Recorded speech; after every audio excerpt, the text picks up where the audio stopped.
Today I'm with Rob Wellbaum, who's the Senior Associate VP for Athletic Development at Auburn University. And I've asked Rob to come over and be part of this video to share with all of us what they're doing in terms of athletic development and their prospects and their prospective donors. But let me give you a little background. Rob's been at Auburn for almost 25 years. He's been in the School of Engineering. He's also been the interim VP for Institutional Advancement here at Auburn University. But Rob has done a great job at Auburn University. He has 6 development officers in athletics. They raised about $20 million last year, which is the most money they've raised at Auburn Athletics. And I'm not talking about ticket priority money. This is above and beyond ticket priority money. So they're doing a great job. We're actually in a campaign, an athletic campaign too, and we're a little over $100 million in our campaign. We far exceeded our goal. Our goal was $61,700,000, and we're well over $100 million. Rob may want to talk about that in a few minutes. But I wanted Rob again to share with you what his thoughts are and what he's telling his development officers and what they're telling their prospects and prospective donors. So Rob, welcome. Thank you, Jerry. Obviously, these are unprecedented times, and in every email we received, it talks about these unprecedented times and what we're doing now. And I just want to share a little bit about with y'all what my staff is doing right now. I think this is a great time to keep in touch with donors. We're making lots of phone calls. We have started at the very top of our society list, and we're going to work on down through that. And when we're making these calls, Jerry, we're just asking people how they are. We're not asking them for anything. We want to know how they're doing, what they're up to. Let them guide that conversation in just keeping in touch. And, you know, it's been great conversations. We learn things about their families. We learn things about their businesses. And so we're doing a lot of that. We're also engaging our coaches.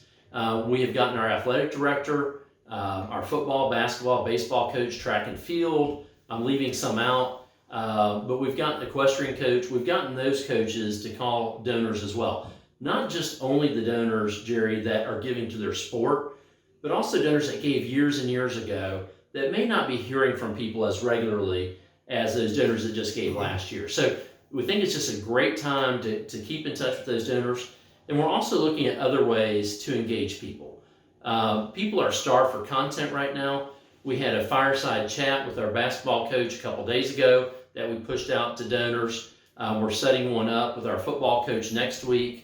Also, we're going to interview student athletes and some donors and push out those profiles just to give donors opportunity to get to know these players more on a personal level. So we're just looking at ways, how do we provide this content, keep people connected to Auburn during this time.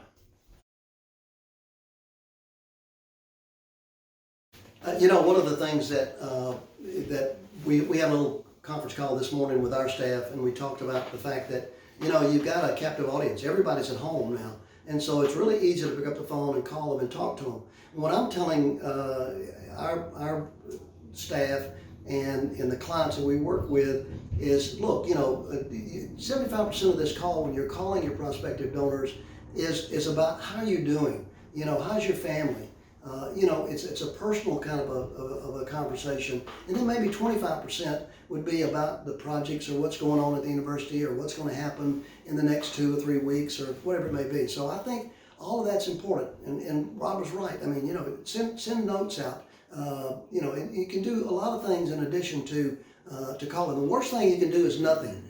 And so you've got to be proactive here. You got to think outside the box. You got to be sure you're staying in contact, because this is going to be over one time, and then you're going to be able to jump back in there. If you have no contact with people, then you're going to find that it's going to be a little bit more difficult to get back in front of them. So, Rob, any additional thoughts? Jerry, another thing is I think it's a great time to write personal notes. Before I left the office, before we had to work remotely, I grabbed a bunch of note cards, stamps, addresses, and I'm writing personal notes. People don't get personal notes anymore. The mail these days is just bills, political advertisements. But I think that personal note just shows people that you care. So we're doing a lot of that. Jerry, you said, you know, things will come back. And I know you're going to talk a little bit more about that. But we've been through tough times before. 2008 and 2009 were tough times. So what we did back then, especially with folks that had existing pledges, be flexible, be sensitive to their situation. At the moment, we're still sending pledge reminders, but we're also calling people and say, you're getting a pledge reminder from us in a few days. Let us know how you want to proceed. Communicate. We're also, I don't think it's a good time to be making solicitations, but there are some folks that you're working with that they are ready and they still have resources. Maybe they're giving from a donor advised fund or a trust where they've already set the money aside. But just be sensitive. I don't think mass solicitations are a good idea right now, but I think the key is communicate with your donors. Call someone up and say, I want you to know you're going to receive a pledge reminder in the mail from us in a couple days. Just let us know how you want us to proceed. 2008, 2009, the economy went down. We just stayed in touch with donors, and very few donors canceled their pledges. And the reason I think that is the reason they made a gift to your organization is they're passionate about your organization, what your organization is doing. So this doesn't change that passion. Their financial situation may change a little bit, but they still have those feelings. And that's one thing we really need to do at this time, Jerry, is keep them connected and keep that kind of home fire burning in donors for your organization. Rob made a really good point. I think that, you're sending out pledge reminders, but you're also calling people as a follow-up to say, I'm sending you a pledge reminder. How do you want to handle that?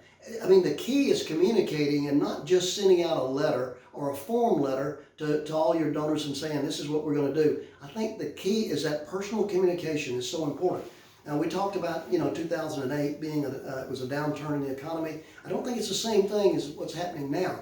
Because, now the economy, up until the middle of February, the economy was very strong.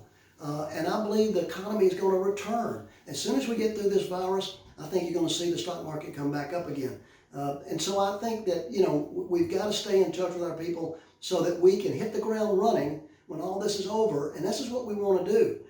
Private support is so important to your institution, to all the organizations we work with, so we can't give up. So the only thing I would say to you is stay positive and communicate and communicate and communicate.